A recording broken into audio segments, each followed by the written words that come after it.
Welcome to the Whelden University studio in the International Bowling Campus here in Arlington, Texas. I'm Bart Berger, and I'll be your host for this edition of the Whelden University Profit Break. Thank you for joining us. Our mission here at the university is to enrich people's lives personally and professionally, and the Profit Break is an opportunity for sharing insights on how to grow revenue, reduce costs, enrich yourself, your team, and your business.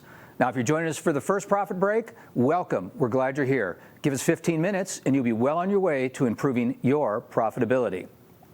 Today, we are very fortunate to have with us a true American patriot, Major General Craig B. Whelden, U.S. Army retired. Craig's leadership journey started when he became an Eagle Scout at the age of 14. Having been in scouting myself, I can assure you that this is an amazing accomplishment. 30 years later, he was the youngest general in the United States Army. He has served in the highest levels of the U.S. military, leading thousands of soldiers, sailors, Marines, and civilians, both in Europe and the Pacific. His book, Leadership, The Art of Inspiring People to Be Their Best, is a #1 international bestseller. Major General, first and foremost, thank you for your service and welcome to the Profit Break. We're glad to have you today. Thanks, Bart. I'm happy to be here with you today.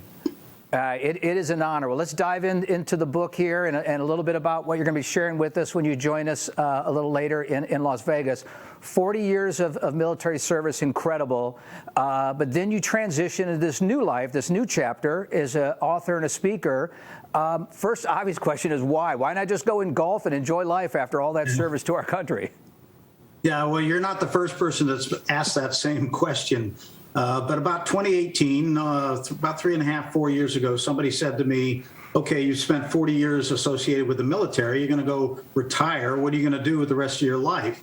And I said, you know, I want to give back what I have learned in the many decades of life to the next generation. And they said, well, you should write a book. And I thought, a book? Are you kidding me? I'm 67 years old. I can't write a book.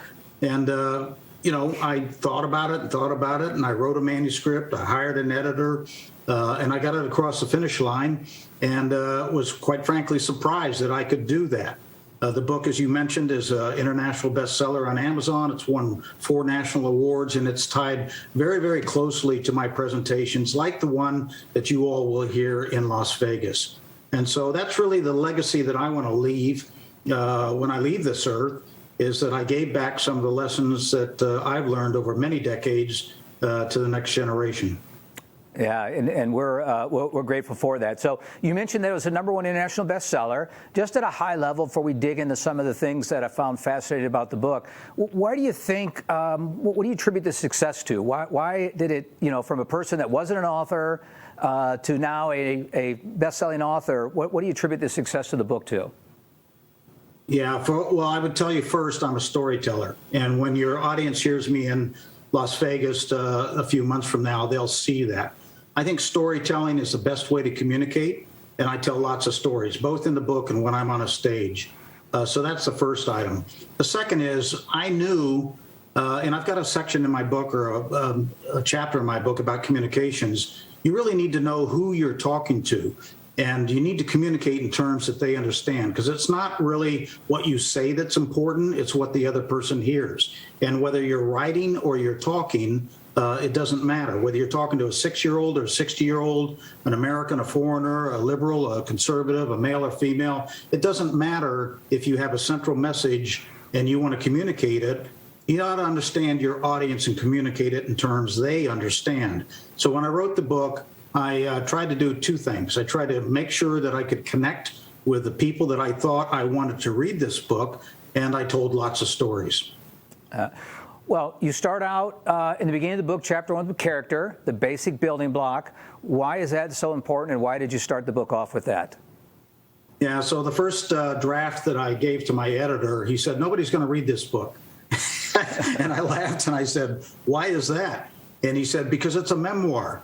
And if you were Michelle Obama or Amoroso, people would buy your book. Doesn't matter how good it was. They'd buy it because of the personality that wrote it. But nobody knows who Craig Whelden is. So I said, what do you suggest I do? And he said, well, I know it was intended to be a leadership book, and you have all the leadership and life lessons in the book, but they're buried.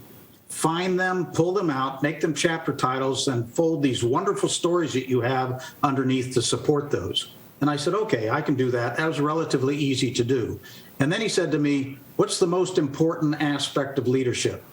And I told him strength of character. And he said, well, then that should be chapter 1. And so that's the reason character is chapter 1. Sounds like you have an incredible editor, some great insights there. So you talk about 4 types of mentors. Could you share a little bit about each of those types and how you describe those? Yeah, so you can have an assigned mentor. Bart, I am assigning you to be Johnny's mentor. You could have a sought-after mentor.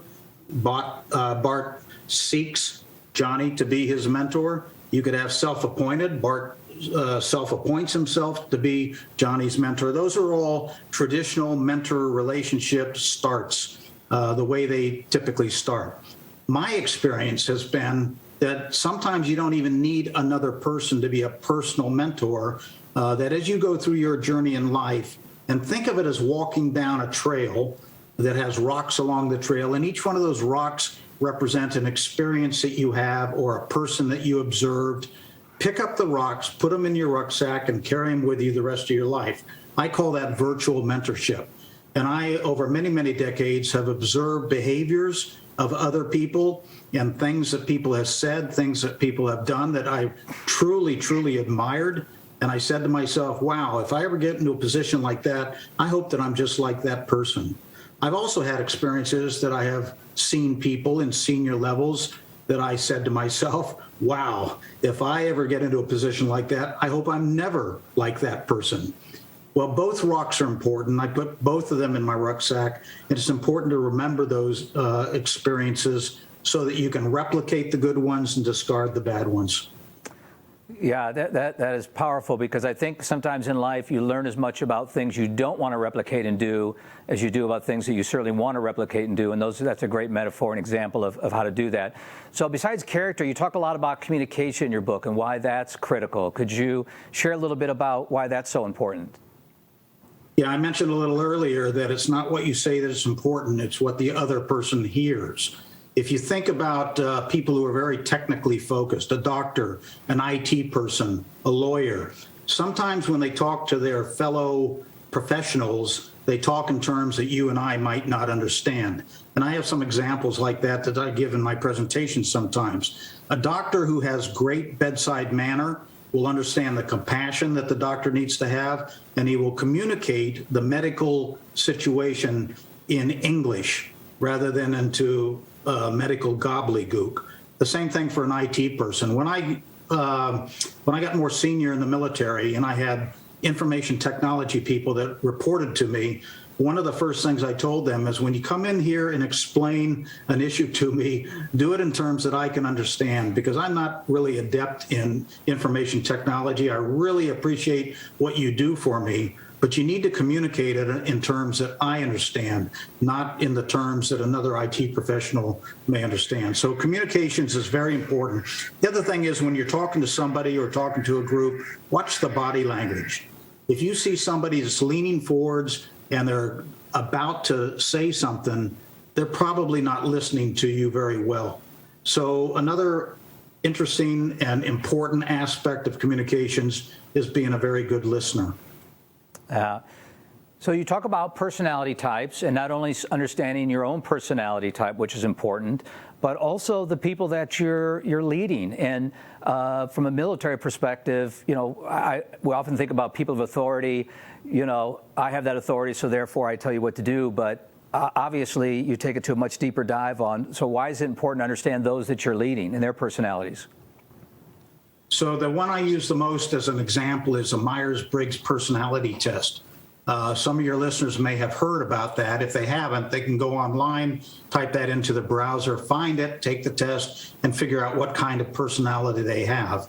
That's a test that is commonly used both in the military and in the corporate world to assess and understand what kind of personality you have. And I won't get into it right now because it would take up another 10 or 15 minutes to talk about it. The bottom line is, when you take that test, they will assign you 4 letters which have different meanings. And there are 16 different combinations of those letters, which means there are 16 different kinds of personalities that they profile. If all of us were the same profile under Myers-Briggs, it'd be very, very boring. Diversity is great. Diversity is good. Diversity is strength. One of the aspects of Myers-Briggs is the difference between being an introvert and an extrovert. And I happen to be an introvert. You may not think that in this podcast, but I am. I'm an introvert. It's important for me to have extroverts on my team because extroverts bring strength in certain areas that I don't have.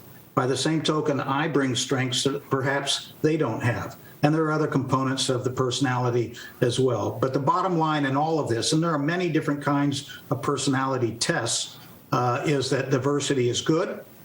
And just because somebody's different than you, thinks differently than you, acts upon things differently than you, doesn't mean it's all bad. Oftentimes, you'll find that it's a great strength to have that kind of diversity in your organization.